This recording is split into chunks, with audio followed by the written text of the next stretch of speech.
Melody इतनी chocolatey क्यों है? मैं वापस आपसे उस टॉफी के बारे में बात करना चाहता हूं, ये मेलोडी टॉफी।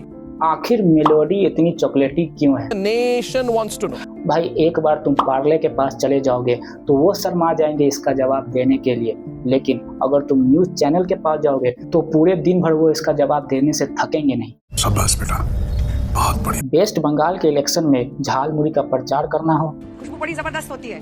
इसमें कई लोग जब झालमुड़ी बनाते हैं तो वो अचार का भी मसाला डालते हैं, थोड़ा बहुत कई लोग कच्चा सरसों तेल डालते हैं। या फिर रिसेंटली बिना सोचे समझे सीबीएसई के ओएसएम से परेशान क्लास 12 के स्टूडेंट को पाकिस्तानी बोल देना।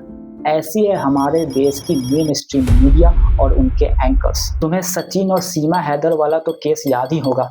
मीडिया उसे ऐसे कवरेज दे रही थी जैसे कोई नेशनल ट्रेजेडी हो गई थी। अब भैया जी, भाभी अगर पाकिस्तान से आई है तो थोड़ी मोड़ी खातिरदारी करनी तो बनती है ना। अरे भाई, तो 1 या 2 दिन उसे कवरेज दोगे कि पूरे के पूरे सप्ताह उसी पे लगा दोगे? बात ये है कि क्या, हाँ आपकी बात में पॉइंट है। मतलब हालात इतनी खराब है कि अभी यूपी में कुछ दिनों पहले साइक्लोन टाइप आंधी आई, लेकिन उसकी खबर हमें रसिया के प्रेसिडेंट से लग रही है क्योंकि हमारी मीडिया ने तो उसे कवर ही नहीं किया। और ऑपरेशन सिंदूर के समय की तो बात ही मत करो, इनके जर्नलिज्म पे तो फॉरेनर्स भी हंसते हैं। Look at the animation. Look at the jets. It just says the jets.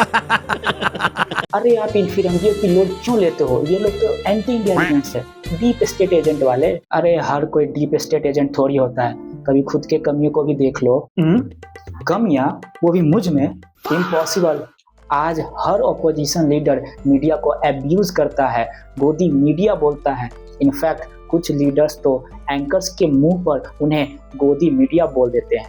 आप मुझे गोदी मीडिया कह रहे हैं क्या? बिल्कुल, बस अब पूरे देश के लोग कह रहे हैं गोदी मीडिया। आज जितने भी लेफ्ट विंग या वैसे इंटेलेक्चुअल लोग जो गवर्नमेंट का अपोज करते हैं, उनका मानना है कि 2014 के बाद मीडिया पूरी तरह बिक चुकी है, सिर्फ सरकार के इशारों पर ही काम करती है। इनफैक्ट आप में से मैक्सिमम लोगों का भी यही मानना होगा, खासकर जेन जी पॉपुलेशन का।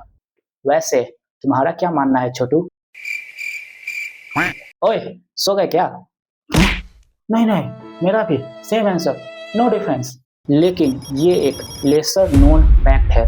हम में से बहुतों लोगों ने सिर्फ बीजेपी का ही शासन देखा है, इसलिए हमें ऐसा लगता है सिर्फ बीजेपी ही मीडिया को मैनिपुलेट करती है। लेकिन कांग्रेस के भी पीरियड में main stream media young Rahul Gandhi के तारीफ में ऐसे पुल बांधा करती थी जैसे वो कोई मेन स्ट्रीम मीडिया नहीं बल्कि राहुल गांधी का पर्सनल पीआर एजेंसी हो।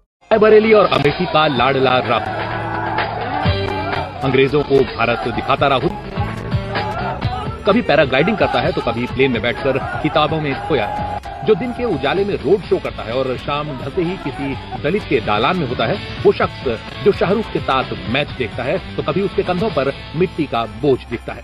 और मैं इमरजेंसी के समय की बात क्या ही करूं।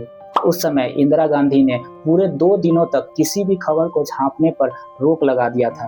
अगर आपको खबर छापनी भी है तो पहले आपको गवर्नमेंट की परमिशन लेनी पड़ेगी। हजारों जर्नलिस्ट जिसमें फॉरेनर्स तक थे, उन्हें गिरफ्तार कर लिया गया था। क्या बात कर रहे हैं, ऐसा हुआ था? ये तो मुझे किसी ने बताया ही नहीं। हाँ, वही तो मैं बोल रहा हूँ, इंडिया में कभी भी मीडिया फ्री था ही नहीं, चाहे वो तब की कांग्रेस की सरकार हो या फिर आज की बीजेपी की सरकार। लेकिन दोस्तों, एक बहुत ही कॉमन सा क्वेश्चन दिमाग में आता होगा कि अगर इतनी ट्रोलिंग होती है इन मीडिया चैनल्स की, इन न्यूज़ एंकर्स की, तो ये लोग अनबायस्ड क्यों नहीं हो जाते? और भाई इसका रीजन है एड्स रेवेन्यू। आज मीडिया चैनल के major chunk of advertisement government से आते हैं और आज तो मैक्सिमम मीडिया चैनल्स के स्टेक होल्डर अडानी और अंबानी हो चुके हैं, तो तुम समझ ही सकते हो। लेकिन एक बात मेरे समझ में नहीं आ रही, जब ये लोग इतने बायस्ड है तो इनकी टीआरपी इतनी ज्यादा कैसे हो जाती है? हाँ, ये अच्छा पॉइंट है गुरु, है ना। चलो मैं इसे समझाता हूँ एक एनालॉजी से। धुरंधर से पहले जितने भी स्पाई यूनिवर्स की फिल्में आई, उसका बेसिक जो स्टोरी लाइन था वो क्या था?